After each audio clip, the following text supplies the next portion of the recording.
I'm going to show us a couple of the new features in CubMakr version 2. The first new feature, when we select our cub file, like so,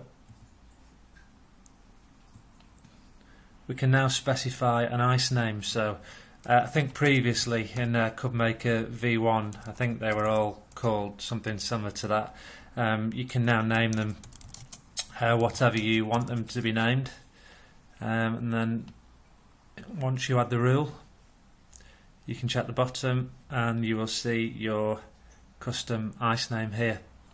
Obviously we can use the update facility to change that to whatever we want. The advantage of doing that is we can actually give individual ICE messages a reference, and maybe you can set up your own web page which includes descriptions on how each ICE message can be resolved. Unfortunately, the ICE message format, it does have a help URL section in there, but it no longer appears to be supported in most of the major products out there, so we've not actually included that in CubMakr. So that's the first new feature. The second and probably more interesting new feature is this advanced cub scripting. What it allows us to do is two things. It allows us to integrate with your own application tracking tool set, whether that be SharePoint or SQL Server, and it also allows you to specify your own ICE routines. So I'll show you firstly how we're going to integrate it into my fictitious application tracker. It's basically it's a local SQL Server Express instance. I'll quickly pop that up and show you it. This is it. So I've got a package ID, a package reference, a vendor, an application and a version, just as an example. So what we do in the script is we establish our connection string here. So here's a database, and it uses SQL authentication. In this example you may want to use Windows authentication. So we've got an ID and we've got a strong password here that we use. Further down in our MSI file, so you will obviously need to reference a record in your tracker. So in this example I've created a property called alkane reference, and I've given it the reference which is in my SQL database. So in this example, this is the package that we are going to be validating, this Videoland VLC 2.1.0. So if we go back and keep looking through our script, we set alkane ref here to the value of that property. So we just saw it was alkane 003. Here we select every column from the packages table where the package reference, and that's just a parameterized query, so where the package reference equals alkane 003. Then we loop through the records and we set the vendor, the application and the version here. In this example we're only actually going to be looking at the vendor, because we're going to check the manufacturer property in the MSI and check that it is obviously consistent with the record in our application tracker. So what we do is we create a session property. So this isn't one that's going to persist in the database, it's just for this current session. We're calling it alkane manufacturer, and we're going to set it to the package vendor which was stored in our application tracker. If we look at the rule for this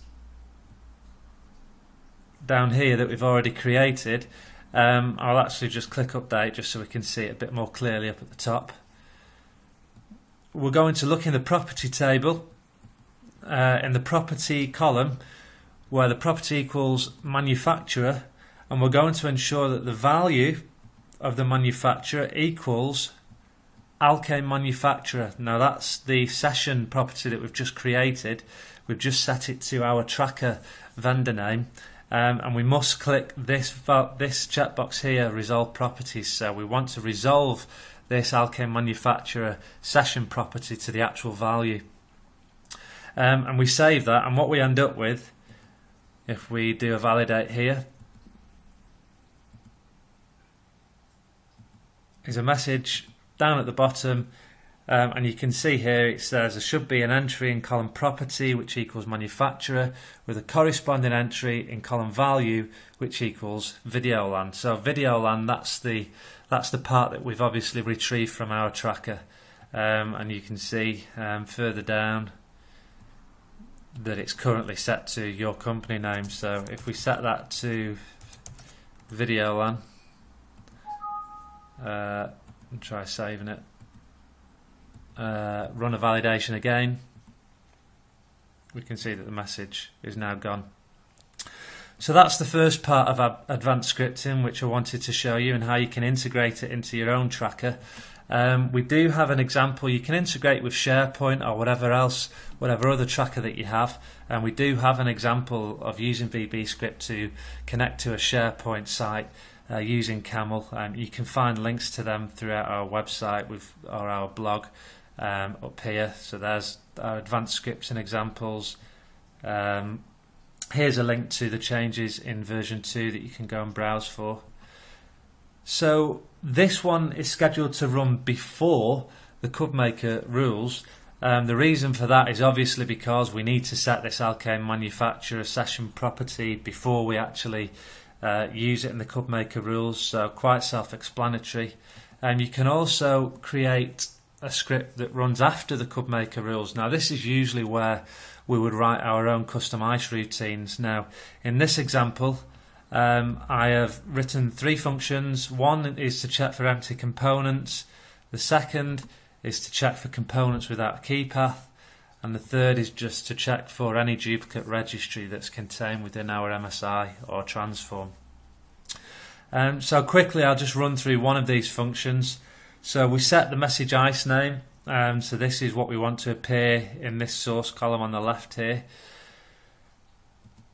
Then we specify the type of message. So number 2 denotes that it should be a warning. We can refer to the top of the script for that comment. Then we want the message description, so what we want it to say, what we want it to output. And then the table, so the table that we're actually looking in, which in this case is a component table. And the column, we want to specify the column name of where the issue resides. So in this example we're going to specify the component column of the component table.